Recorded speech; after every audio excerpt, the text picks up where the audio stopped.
তাহলে ওই শারীরিক দূরত্ব যত কাছাকাছি হোক না কেন সেটাকে আপনি দূরত্বই থেকে বলি যে দূরত্ব মানে যার শারীরিক দূরত্ব, দৈহিক দূরত্ব, সেই জন্য যোগাযোগ মানুষের সঙ্গে সেটা ঠান্ডাকে ওখানে রাখতে হবে। যদি দেখি আমি 10 দিন 10টা লাল ঝান্ডা আছে, আমি 7 দিন পরে 20টা লাল ঝান্ডা লাগাবো। বিজেপি এবং তৃণমূলকে একযোগে বিজেমূল বলে কটাক্ষ করলেন সূর্যকান্ত মিশ্র। বৃহস্পতিবার আসানসোল রবীন্দ্র ভবনে নিরুপম সেন স্মরণ সভায় যোগ দিয়ে এমনই মন্তব্য করেন তিনি। এদিনের স্মরণ সভায় বামফ্রন্টের প্রচুর কর্মী সমর্থকরা যোগদান করেন। এদিন সাংবাদিকদের প্রশ্নের উত্তরে সূর্যকান্ত মিশ্র বলেন, এখানে লড়াইটা দুটি দলের নীতির বিরুদ্ধে লড়াই। দুটি দল ভেতরে একই সুতোয় বাঁধা রয়েছে, এরকমভাবে আমরা দেখি না। আজকে তৃণমূল, কালকে বিজেপি, তাই একটা কথাই চলে বিজেমূল। কংগ্রেস হাইকমান্ড জোটের পক্ষে মত দিয়েছেন। প্রসঙ্গে তিনি বলেন, জোট আগেই ছিল, আগেই হয়েছে আর উনি আনুষ্ঠানিকভাবে ঘোষণা করেছেন। আমরা চাই নির্বাচনের আগে যেটা আমাদের চলছে এই সময় হয়েছে, কিন্তু তাকে আরও ব্যাপক করতে চাই, যাতে করে নিচের তলায় যে লড়াই সংগ্রামগুলো হচ্ছে কৃষকের, শ্রমিকের, বেকারের, কাজের, খাদ্যের জিনিসপত্রের দাম যেরকম করে বাড়ছে, ডিজেল, পেট্রোল, গ্যাস থেকে আরম্ভ করে যেরকম হচ্ছে, কৃষক ধানের দাম পাচ্ছে না, এরকম অনেকগুলো ব্যাপার রয়েছে জনজীবনের সঙ্গে জ্বলন্ত ইস্যু।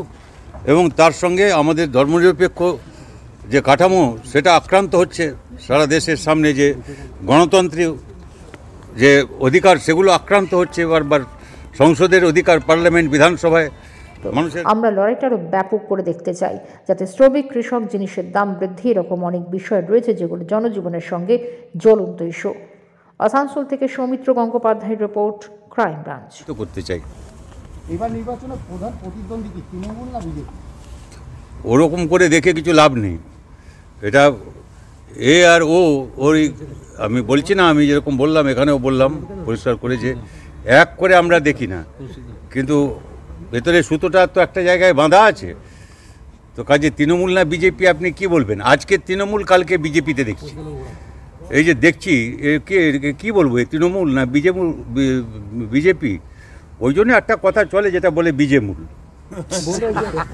বিজেমূলের বিরুদ্ধে লড়াই হবে। बोले सेंट्रल फोर्स का डिमांड करेंगे क्या इलेक्शन के समय? सेंट्रल फोर्स का डिमांड तो वो इलेक्शन कमीशन की बात है ना, उनको ज़रूरत हो तो करेंगे। गवर्नमेंट का बात है, उनका आर्मी और सेंट्रल गवर्नमेंट और सेंट्रल इलेक्शन कमीशन की बात है ना उनका। যেভাবে মাফিয়াদের দলে টানা হচ্ছে, দলে সরাসরি আনুষ্ঠানিকভাবে যোগ দেওয়ানো হচ্ছে বলে অভিযোগ তুলছে, তাদের বিরুদ্ধে আপনারা কিভাবে লড়বেন?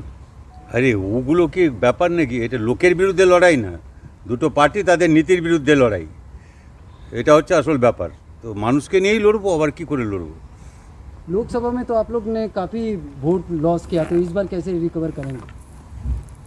और जैसे रिकवर हो रहा है, जैसे जम्मू कश्मीर में हुआ है, जैसे केरल में हुआ है, जैसे बिहार में हुआ है, ऐसे ही होगा इधर। আপনি যে দল পরিবর্তনের কথা বলছেন, কিন্তু যে দলে যার দুটি কেন্দ্র, একটা হচ্ছে নন্দীগ্রাম, একটি সিঙ্গুর, হ্যাঁ, সেখানে কি আপনারা পিছিয়ে পড়ছেন? মানে যারাই সভা করছে, হয় নন্দীগ্রামে করছে কিংবা সিঙ্গুরও করছে, সেখানে কি আপনারা কি পিছিয়ে যাচ্ছেন এই দুটি জায়গা থেকে? একটু বুঝতে পারছি না কি বলছেন। নন্দীগ্রাম আর সিঙ্গুর, এই দুটো জায়গাতে মূলত বিজেপি আর তৃণমূল সভা করছে বা জনসভা করছে, সেখান থেকে কি আপনারা পিছিয়ে পড়ছেন এরকম করে? তাই নাকি? ওদের করার আগে আমরা অনেক বড় সভা করেছি, ওখানে নন্দীগ্রামেও করেছি, সিঙ্গুরেও করেছি, মিছিলও হয়েছে। অফিস যেখানে কবে খোলা হয়েছে, লাল ঝান্ডা কবে উঠেছে, কিন্তু পুরনো কয়েক মাস হয়ে গেল। অধীর চৌধুরী একটা কথা বলেছেন যে কংগ্রেস হাইকমান্ড অনুমতি দিয়ে দিয়েছে যে বামফ্রন্টের সঙ্গে এখানে এক ঐক্যবদ্ধভাবে লড়াই করে 2021 নির্বাচন। হ্যাঁ, আমরা জানি, আমরা আগের থেকে জানি, ওদের সঙ্গে কথা হয়েছে যে ওদের হাইকমান্ড যে যা অনুমোদন দিয়েছেন সেটা আগেই হয়েছে, সেটা কথা হয়েছে।